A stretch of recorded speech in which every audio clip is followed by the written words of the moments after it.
रोजाना सुबह ब्रह्म मुहूर्त में 3 से 5 बजे में 5-10 मिनट सतगुरु से ये प्रार्थना करें और फिर देखें। गुण गोविंद नाम धुन बाणी, सिमरत सासत वैद बखानी। गोविंद का गुण, उस परमात्मा का गुण नाम शब्द धुन या बाणी है। सभी ग्रंथ पोथियां उसकी ही महिमा करते हैं और सभी पहुंचे हुए संत महात्मा उसकी ही चर्चा करते हैं। और फिर आप चाहे किसी भी धर्म में जाकर देख लो, चाहे सिख धर्म है, चाहे हिंदू धर्म है, चाहे मुस्लिम धर्म है और चाहे ईसाई धर्म है, और फिर चाहे देश की बात है या किसी और देश की बात है, तो हर जगह एक ही बात कही गई है, सिमरत सासत वैद बखानी। दूसरी कोई बात नहीं कही गई है। और यही पहली पातशाही श्री गुरु नानक देव जी महाराज ने कहा है, धुन बाजे अनहद घोरा, मन मानया हर रस मोरा। धुन में क्या है? धुन में आवाज है और प्रकाश है, और धुन में गर्जना हो रही है जो कि हमेशा कायम रहती है, हमेशा कायम रहने वाली है, कभी भी समाप्त नहीं होती है। और ये अनहद अपने आप हमारे अंतर में उत्पन्न होती है। वह आनंद की रुनझुन है, रुनझुन की झनकार जो कि लगातार सुनाई देती रहती है। इसीलिए तो सतगुरु जी फरमाते हैं कि भाई पहले पहचानो इस प्यार को, स्थिर करो, और फिर यहां पर इसी बात को समझाया है, धुन बाजे अनहद घोरा, मन मानया हर रस मोरा। इससे ऐसा रस उत्पन्न होता है कि जिसको पाकर हमारा मन स्थिर हो जाता है, ठहर जाता है। इसलिए इस बात का ध्यान रखना कि जो ज्ञान है, प्रकाश है, तो वो कुछ और नहीं है, वो भक्ति ही है। और हमें सिमरन करना है और फिर भजन करना है, और हमें शब्द धुन सुननी है और शब्द का प्रकाश देखना है। और एक जगह पर पहली पातशाही श्री गुरु नानक देव जी महाराज फरमाते हैं कि ज्ञान ध्यान धुन जानिए, अकत कहावे सोए। वास्तविक ज्ञान ध्यान धुन की कमाई है और उसकी प्राप्ति है। ये अक्त अवस्था है और ये धुन हमारे अंदर बजती रहती है और सदा बजती रहती है। और फिर जिसको सुनने के बाद, प्रकाश को देखने के बाद, हम उस परमात्मा को, उस अकाल पुरख को हासिल कर लेते हैं। हमारी मुलाकात उस परमात्मा से हो जाती है और उस परमात्मा को प्राप्त करना ही हमारी असली कमाई है, सच्ची भक्ति है। और जो भाग्यशाली जीव होते हैं तो उनको ही ये प्राप्त होती है। इसलिए भाई संत मत का सारा निचोड़ ये शब्द धुन सुनना ही है और उस शब्द के प्रकाश को देखना ही है। और फिर इसके बाद ही हमें ज्ञान की प्राप्ति होती है। हमें यह पता लग जाता है कि हमारे लिए क्या अच्छा है और क्या बुरा है। फिर हम अच्छे कामों की तरफ आकर्षित होते हैं और बुरे कामों से कोसों दूर हो जाते हैं। मगर देख लो, और यही नहीं कर पाते क्योंकि हम मर्यादा में रहते ही नहीं हैं। और फिर इस मर्यादा में रहना भी हमें शब्द धुन सुनने के बाद और शब्द के प्रकाश को देखने के बाद ही हमें पता चलता है कि हम मर्यादा में हैं। और ये हमें ये शब्द धुन ही सिखाती है। तो भाई सबसे पहली बात तो ये आती है कि हम इस शब्द धुन तक कैसे पहुंचे, कैसे हम इस शब्द धुन को अपने अंतर में सुने, और कैसे हम जो अंतर में शब्द का प्रकाश हो रहा है तो उसको देखें। ये कोई मुश्किल काम नहीं है।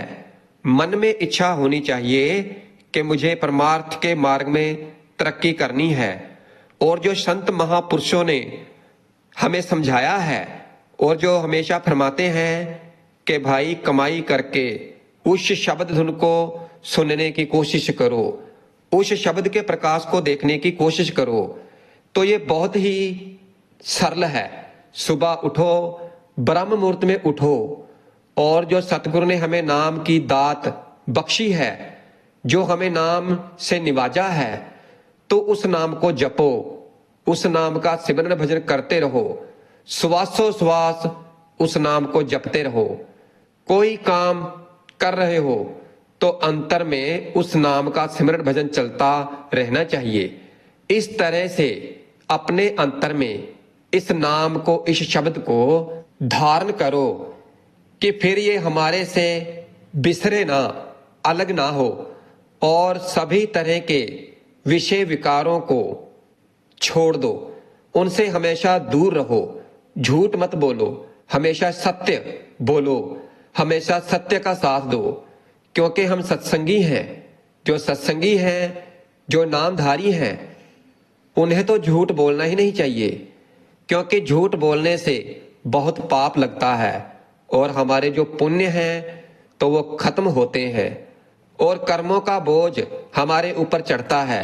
निंदा चुगली से हमेशा दूर रहो, ना ही किसी की कभी चुगली करो और ना ही किसी की चुगली सुनो, क्योंकि चुगली करने में भी उतना ही पाप लगता है जितना किसी की चुगली सुनने में। इसलिए इन विषयों से दूर रहो, कम बोलो और जब जरूरत हो तभी बोलो। क्या फायदा किसी से बहस मुहासा करने का। सत्संगी हो हमेशा वहीं खड़ा होना चाहिए जहां पर परमात्मा के बारे में बात हो रही है।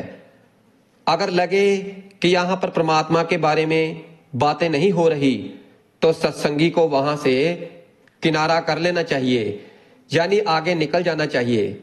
हमने कहा कि सत्संगी को झूठ नहीं बोलना चाहिए।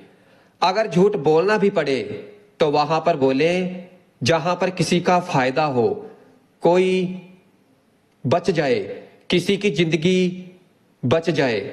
अब हम आपको बता दें कि कोई व्यक्ति अपनी बेटी का रिश्ता कर रहा है किसी पहचान में, और हमें उस परिवार के बारे में पता है कि वो कैसा है। मन में ये विचार आए, क्योंकि वो परिवार अच्छा नहीं है, मन में ये विचार आए कि अगर इसे बता दिया जाए तो इसकी बेटी की जिंदगी खराब होने से बच जाएगी। उनको बता देना चाहिए, और इसके लिए थोड़ा झूठ भी बोलना पड़े तो कोई गलत बात नहीं है, क्योंकि आप झूठ बोल रहे हो किसी की जिंदगी बर्बाद ना हो इसलिए।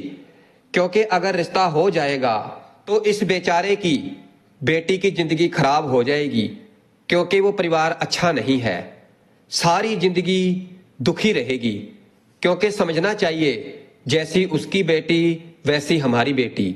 तो उसको बता देना चाहिए कि भाई आप इस परिवार में बेटी का रिश्ता ना करें, ये परिवार अच्छा नहीं है। और फिर वो माने चाहे ना माने, आपको बता देना चाहिए।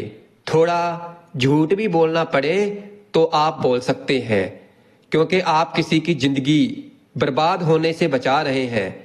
इसलिए भाई ऐसे मौकों पर अगर झूठ बोलना पड़े तो कोई पाप नहीं है, बल्कि पुण्य का काम है।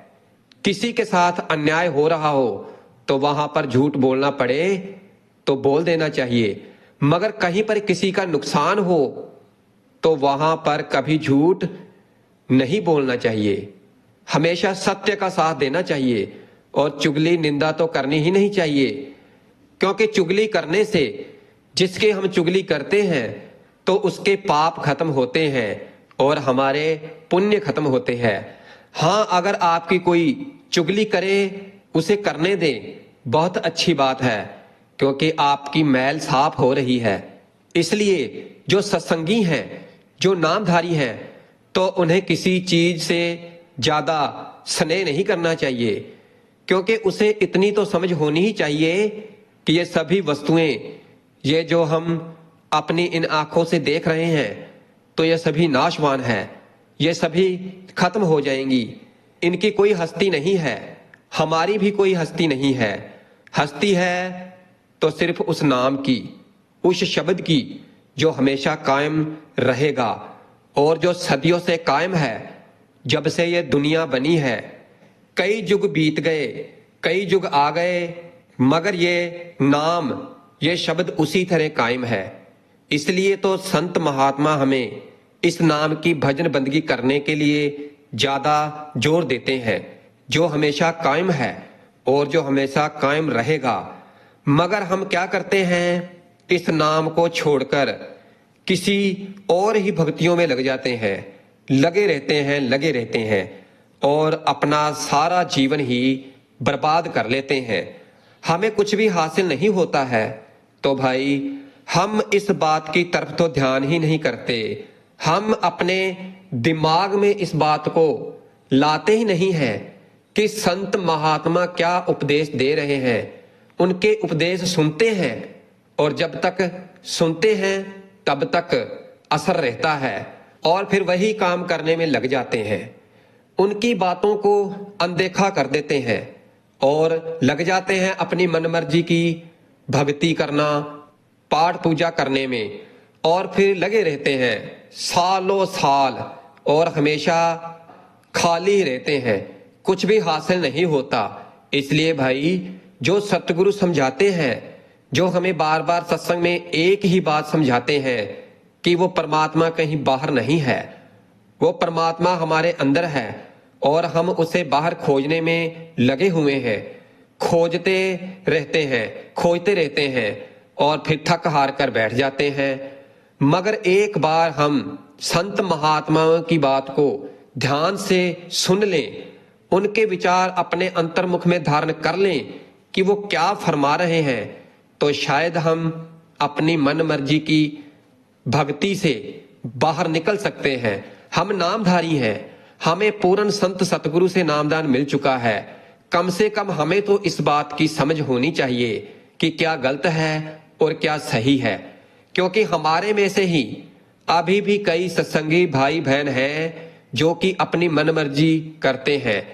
तो इसलिए तो इस बात का ध्यान होना चाहिए, इस बात का ज्ञान होना चाहिए कि जो सतगुरु समझा रहे हैं, कि जो संत महात्मा समझा रहे हैं, वो गलत तो नहीं हो सकता। जो संत महात्मा हैं तो वो वही हमें समझाते हैं, हमें बताते हैं, जो उनकी जिंदगी के तजुर्बे हैं, जो उनकी जिंदगी के रियलाइजेशन है, तो वही वो हमारे साथ साझा करते हैं।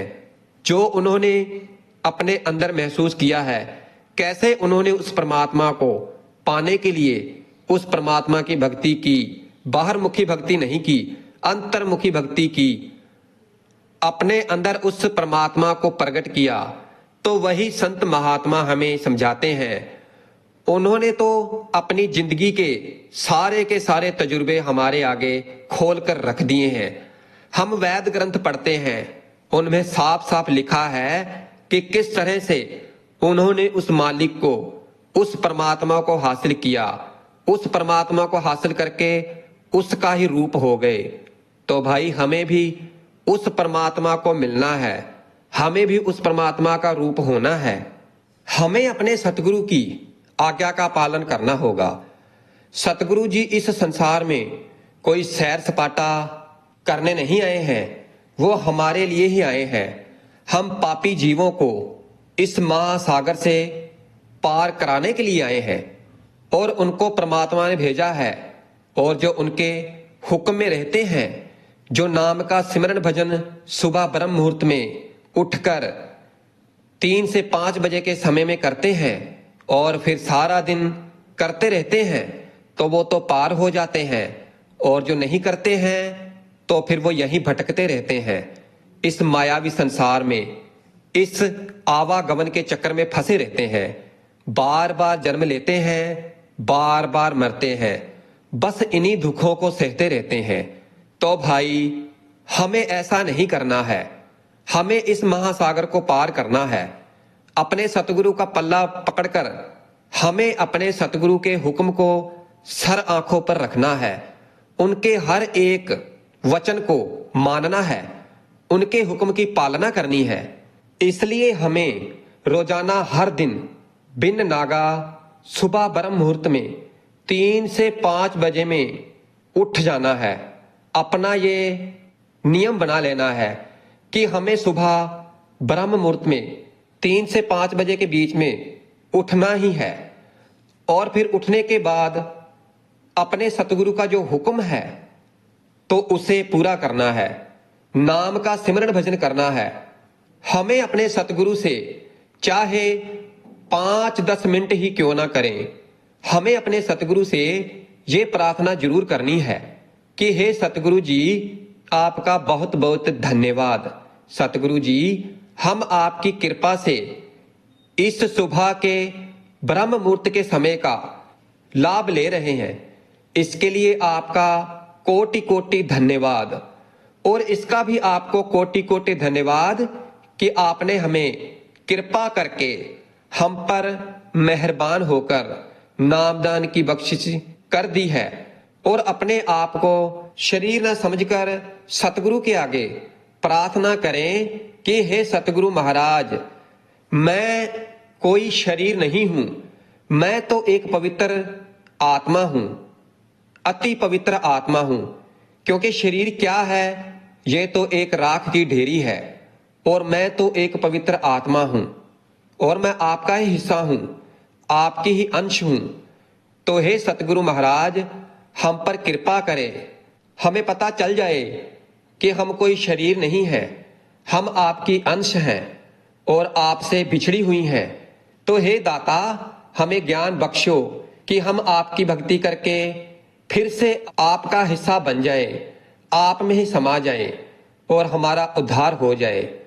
हम अनजान हैं, भूल गए हैं, भूलनहार हैं, मगर आप तो ज्ञान के सागर हैं। हम पर कृपा करो, हमें ज्ञान हो जाए और हम आपकी आराधना में, आपकी भक्ति में लीन हो जाएं। क्योंकि जैसे भी हैं, अच्छे हैं, बुरे हैं, तो आपके बच्चे ही हैं ना दाता। हमें बख्श लो, बख्श दो, हमें ज्ञान बख्शो। सतगुरु जी, हमारे पास जो कुछ भी है तो वो आपका ही है। सतगुरु जी, आपकी दया से, आपकी मेहर से हमें मिला है, हमारी कोई औकात नहीं है। आपने हमें खाने पीने के लिए, रहने के लिए, आराम करने के लिए जो कुछ भी दिया है, तो उनके लिए आपका कोटि कोटि धन्यवाद। हे दाता, हे सतगुरु जी, आज आपके कारण ही मेरी पहचान है, नहीं तो हमें कौन जानता है। आज आपकी कृपा से ही हमारी सभी इज्जत करते हैं। तो हे दाता, हमेशा अपनी दया मेहर इसी तरह बनाए रखना। मालिक, हमारे ऊपर ऐसी कृपा करो, ऐसी कृपा करो कि हम आपकी भक्ति में लगे रहें। हे सतगुरु महाराज, हे दाता, हमारे अंदर हिम्मत बख्शें। तो साथ संगत जी, इस तरह से रोजाना बार बार अपने सतगुरु से 5-10 मिनट ही सही सुबह ब्रह्म मुहूर्त में उठने के बाद ये प्रार्थना जरूर करें और बार बार करें। फिर देखना सतगुरु की रहमत की बरसात कैसे होती है, कैसे हमारा बेड़ा पार हो जाता है।